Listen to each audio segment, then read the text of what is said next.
Chaque jour, Charles et Carole vous présentent la leçon de l'école du sabbat.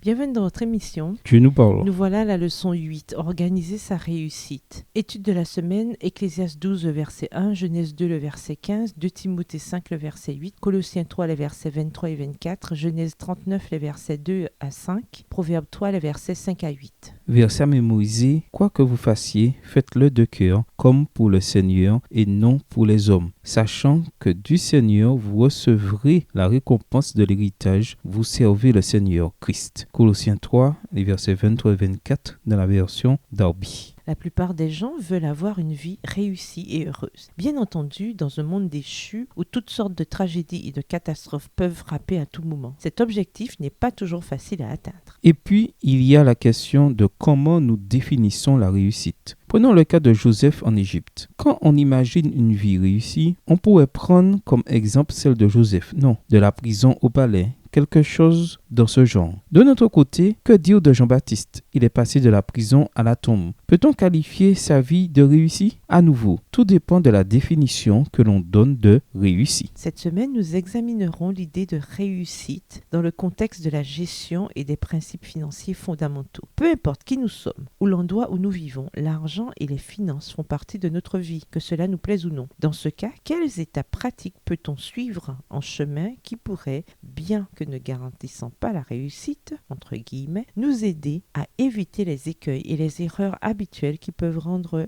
la réussite financière un peu plus difficile. Au revoir. Et à demain si Dieu veut. Dieu nous parle.